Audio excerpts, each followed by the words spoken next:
नमस्कार, news India देख रहे हैं आप। मैं हूं आपके साथ पूजा अग्रवाल। बुलेटिन में आप सभी का स्वागत है। रुख बड़ी खबर का करेंगे। शिवसेना शिंदे गुट में शामिल हुए मिलिंद देवड़ा इस्तीफा देने के बाद बोले मिलिंद देवड़ा, विकास के रास्ते पर चल रहा हूं। मिलिंद देवड़ा की ओर से इस्तीफा देने के बाद यह बयान दिया गया। राजनीतिक यात्रा के महत्वपूर्ण अध्याय का समापन। कांग्रेस से 55 साल पुराना रिश्ता खत्म कर दिया है मिलिंद देवड़ा ने। तो इस वक्त की बड़ी और अहम जानकारी आपको दे रहे हैं, जिसके बाद मिलिंद देवड़ा ने न केवल कांग्रेस से इस्तीफा दिया बल्कि शिवसेना यानी कि शिंदे गुट का अब हिस्सा बन गए हैं मिलिंद देवड़ा। वो शामिल हो गए हैं शिंदे गुट में। इस्तीफा देने के बाद मिलिंद देवड़ा का बयान भी सामने आया। विकास के रास्ते पर चल रहा हूं, मिलिंद देवड़ा ने ये कहा। हालांकि कई बार आपने बीजेपी को यानी कि बीजेपी के तमाम मंत्री और नेताओं को ये कहते हुए सुना होगा, जिसमें वो हर बार जिक्र करते हैं कि देश का विकास यही सबसे बड़ी प्राथमिकता है भारतीय जनता पार्टी की। कहीं ना कहीं कांग्रेस से 55 साल का रिश्ता तोड़ने के बाद मिलिंद देवड़ा ने ये बयान दिया, जिसमें उन्होंने कहा कि विकास के रास्ते पर चल रहा हूं, इसलिए इस्तीफा दे दिया। राजनीतिक यात्रा के महत्वपूर्ण अध्याय का समापन हुआ है। कांग्रेस से 55 साल पुराना रिश्ता खत्म कर दिया है मिलिंद देवड़ा ने, जिसके साथ ही उन्होंने बयान दिया कि अब विकास की राह पर चल रहा हूं। अब आगे निरंतर ये सफर जारी रहेगा। तस्वीरें आपके सामने, जिसमें मुख्यमंत्री एकनाथ शिंदे जो है वो स्वागत करते नजर आ रहे हैं मिलिंद देवड़ा, जो कि पहले कांग्रेस के नेता हुआ करते थे, लेकिन आज इस्तीफा और उसके बाद न केवल शिंदे गुट में शामिल हो गए मिलिंद देवड़ा, बल्कि उन्होंने ये भी कहा कि बीजेपी की जो बड़ी प्राथमिकता है, विकास का जो पथ है, उसी पर निरंतर अब चलने का फैसला लिया है।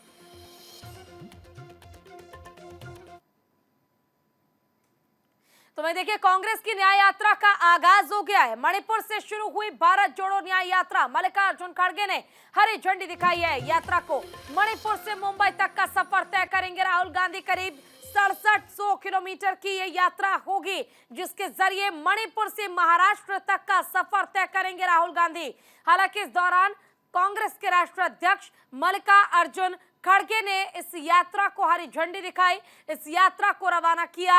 आपको बता दें कि 6700 किलोमीटर का जो ये यात्रा है, ये बहुत खास इसलिए भी होने वाला है क्योंकि 15 राज्यों के 110 जिलों को कवर करेंगे राहुल गांधी। और कवर करने के साथ जो भी कांग्रेसी नेता हैं, उनका ये कहना है ये कोई राजनीतिक यात्रा नहीं है, बल्कि ये न्याय की यात्रा है। तो वहीं बीजेपी का इस पर कटाक्ष है कि आखिर किस चीज के लिए न्याय मांग रहे राहुल गांधी, आखिर कौन सा न्याय चाहते हैं राहुल गांधी। आरोप प्रत्यारोप का दौर जारी है, लेकिन इसी बीच राहुल गांधी इस यात्रा के लिए तैयार है। यात्रा की आज से शुरुआत और आज से 66 दिन बाद इस यात्रा का समापन। चलिए इसी बीच आपको सुनवाते हैं राहुल गांधी क्या कुछ कह रहे हैं, सीधे लिए चलते देखिए। आप सबका यहाँ बहुत बहुत स्वागत, नमस्कार। मैं जानता हूं कि आप सुबह से यहां बैठे हो। दिल्ली में फॉग के कारण हमारी फ्लाइट, खारगे जी की फ्लाइट डिले हो गई, इसीलिए हम समय पर नहीं आ पाए। आप सबको कष्ट हुआ, इसके लिए मैं आप सबसे शुरुआत में ही माफी मांगना चाहता हूं।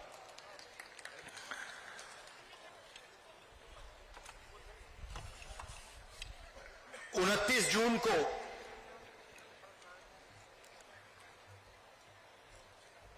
मैं मणिपुर आया था और उस विजिट में जो मैंने देखा, जो मैंने सुना, मैंने कभी पहले नहीं देखा था, नहीं सुना था। 2004 से मैं राजनीति में हूं। पहली बार मैं हिंदुस्तान के एक प्रदेश में गया जहां गवर्नेंस का पूरा इंफ्रास्ट्रक्चर कोलैप्स कर गया था, जिसको हम मणिपुर कहते थे। 29 जून के बाद वो मणिपुर रहा ही नहीं, बट गया। कोने कोने में नफरत फैली, लाखों लोगों को नुकसान हुआ, भाई बहन, माता पिता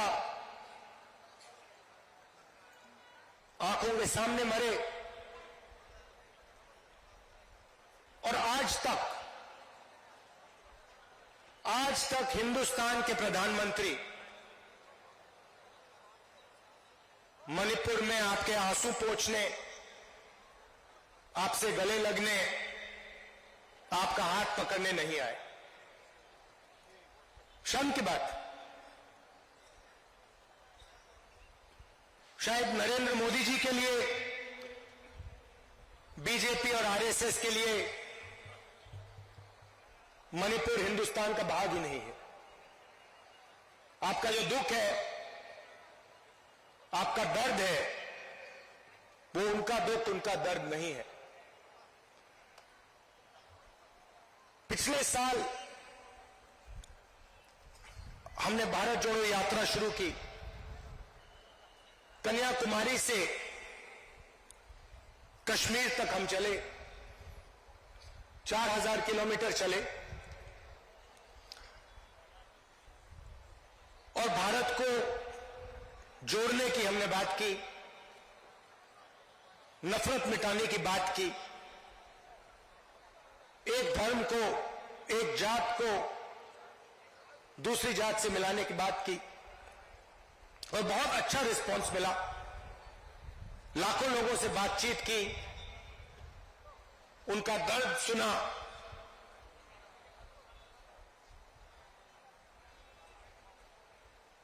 मुश्किल था मगर बहुत अच्छा लगा। लोगों ने कहा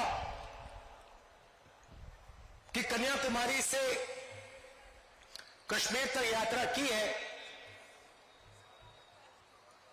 तो फिर ईस्ट से वेस्ट में यात्रा होनी चाहिए।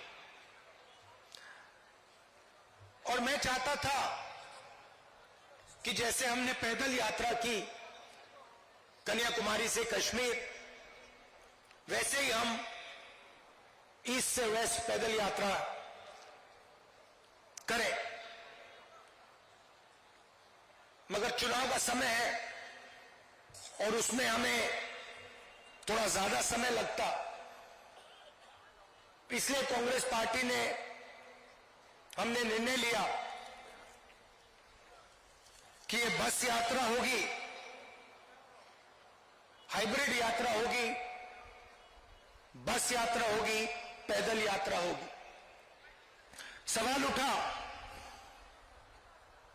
कि ये यात्रा शुरू कहां से होनी चाहिए।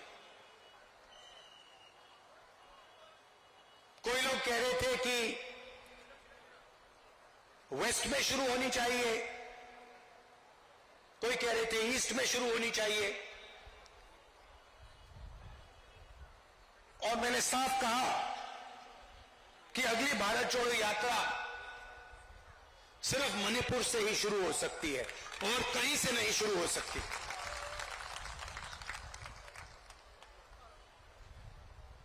मणिपुर बीजेपी की जो राजनीति है, बीजेपी की नफरत, आरएसएस की नफरत, उनका जो दृष्टिकोण है, उस विचारधारा का मणिपुर एक चिन्ह है। जो आपने यहां खोया,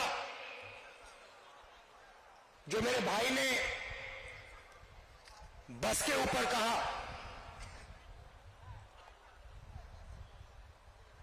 कि we have lost what is most precious to us. You have lost it because of the ideology of the BJP, because of the politics of the BJP, because of the hatred that the BJP and the RSS spread in their politics. I was listening to my brother when he was saying, we have lost what we valued. And I was thinking to myself, yes, you have lost what you have valued, but we will find what you valued once again and bring it back to you. We understand, all of us on the stage, understand the pain that the people of Manipur have been through. We understand the hurt, the loss, the sadness that you have been through. And we promise you, we commit to you that we will bring back what you valued. We will bring back the harmony, the peace, the affection that this state has always been known for. Question arises, why Nyaya Yatra? Because we are going through a period of great injustice in India. Social, economic, and political injustice. Injustice against the people of Manipur,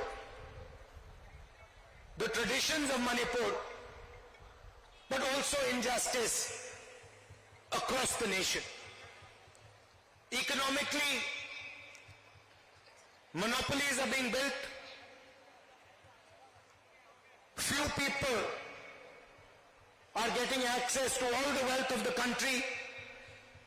One or two businesses have their fingers in everything, and the large majority of businesses, small and medium businesses, are being destroyed. Huge level of unemployment, massive price rise is what the whole of India is facing. On the social side, the large mass of India's people, the lower castes, Dalits, tribals, simply do not have a say in the governance system of the country. I have given example upon example of how the large mass of our people are excluded from the political system, from the governance system. So these are the issues that the Bharat Chodo Nyaya Yatra is going to raise. But this is less about us and more about you. Bharat जोड़ो यात्रा में हम सुबह शुरू करते थे, 6 बजे शुरू करते थे और 7 बजे रात तक हम चलते थे. हमारा भाषण 20-25 मिनट का होता था. शाम को हमारा एक भाषण होता था, मगर 7-8 घंटे हम आपकी बात सुनते थे, किसानों की, मजदूरों की, छोटे दुकानदारों की, महिलाओं की, युवाओं की. और यही इस यात्रा का लक्ष्य है. हम ज्यादा बोलना नहीं चाहते हैं, हम आपको अपनी मन की बात नहीं बताना चाहते हैं, हम आपकी मन की बात सुनना चाहते हैं, आपका दर्द समझना चाहते हैं और आपके साथ हिंदुस्तान का अगला जो विजन होगा, हिंसा का नहीं, नफरत का नहीं, मोनोपोलीज का नहीं, मगर हार्मोनियस, इक्विटेबल और भाईचारे का विजन हम आपके साथ मिलकर, आपकी आवाज सुनकर, वो हम हिंदुस्तान के सामने रखने जा रहे हैं. एक बार फिर आप आए, दूर दूर से आए, शाम का समय है. आपको यहां बहुत समय रुकना पड़ा, इसके लिए मैं आपसे माफी मांगता हूं। और आने वाले दिनों में आपके साथ मिलने का मौका मिलेगा, बातचीत करने का मौका मिलेगा, गले लगने का मौका मिलेगा भारत छोड़ो न्याय यात्रा में। तो मैं काफी खुशी से आपसे मिलने की तैयारी कर रहा हूं। बहुत बहुत धन्यवाद। चलिए अब रुक करते हैं अगली खबर का। लोकसभा चुनाव की तैयारियों में बीजेपी जुट गई। आंध्र प्रदेश और केरल का दौरा करेंगे पीएम मोदी। कई सरकारी योजनाओं का लोकार्पण भी पीएम मोदी करेंगे। पीएम मोदी जनसभा को भी संबोधित करेंगे। लोकसभा चुनाव को देखते हुए प्रधानमंत्री नरेंद्र मोदी इस बार दक्षिण भारत पर ज्यादा फोकस कर रहे हैं। पीएम मोदी 16 और 17 जनवरी को आंध्र प्रदेश और केरल के दौरे पर जाएंगे। यहां वो कई सरकारी योजनाओं का शिलान्यास और लोकार्पण भी करेंगे। प्रधानमंत्री नरेंद्र मोदी 16 जनवरी को 2:30 बजे आंध्र प्रदेश के पुट्टापर्थी पहुंचेंगे और यहां पर PM Modi national academy of custom indirect taxes and narcotics का उद्घाटन करेंगे। उसके बाद देर रात केरल के कोच्चि पहुंचेंगे और कोच्चि के स्टेट हाउस मरीन ड्राइव में रात्रि विश्राम करेंगे। इसके अगले दिन सुबह 17 जनवरी बुधवार को सुबह 7:40 पर गुरुवायूर मंदिर में दर्शन और पूजा भी करेंगे प्रधानमंत्री नरेंद्र मोदी। तो देखिए, अब तक जिक्र ये होता था कि भारतीय जनता पार्टी दक्षिण में काफी ज्यादा कमजोर माफ कीजिएगा कमजोर है और ऐसे में दक्षिण को साधना प्रधानमंत्री नरेंद्र मोदी के लिए एक बहुत बड़ी जिम्मेदारी होगी, क्योंकि यहाँ पर अपनी अपनी क्षेत्रीय पार्टियों का प्रभाव काफी ज्यादा है। कई राज्यों में कांग्रेस का भी राज है। अब ऐसे में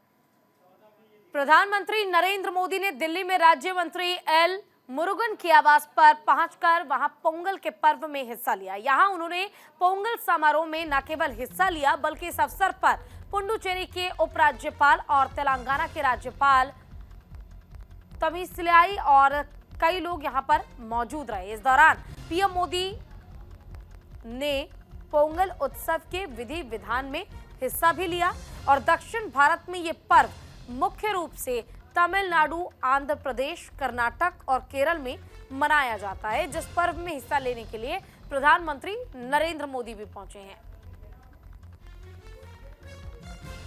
तो एल मुरुगन के आवास पर प्रधानमंत्री नरेंद्र मोदी पोंगल के पर्व में शामिल होने के लिए पहुंचे। इस दौरान तमाम मंत्री वहां पर मौजूद थे और प्रधानमंत्री नरेंद्र मोदी ने भी इस पर्व में शिरकत की। तस्वीरें आपके टीवी स्क्रीन पर लगातार सुबह से न्यूज़ इंडिया आपको ये दिखा रहा है तस्वीर, जिसमें आप देख सकते हैं प्रधानमंत्री नरेंद्र मोदी पोंगल के पर्व में शामिल होने के लिए केंद्रीय मंत्री एल मुरुगन के घर पहुंचे हैं और उनके आवास पर पहुंचकर कार्यक्रम में शामिल हुए। इस पावन पर्व पर हमें देश की एकता को सशक्त करने का संकल्प दोहराना है। साथियों, आज यहां मुझे बताया गया बहुत से कलाकार और जाने माने कलाकार, गणमान्य कलाकार अपनी प्रस्तुति के लिए तैयार है। आप सब भी इंतजार करते होंगे, मैं भी इंतजार करता हूं। ये सभी कलाकार राजधानी दिल्ली में तमिलनाडु को जीवंत बनाने वाले हैं।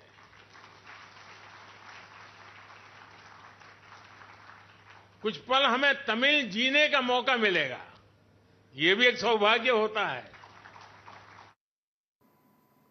चलिए, इसी के साथ फिलहाल के लिए इस बुलेटिन में बस इतना ही, लेकिन खबरों का सिलसिला लगातार जारी रहेगा। आप कहीं मत जाइए और देखते रहिए न्यूज़ इंडिया। नमस्कार।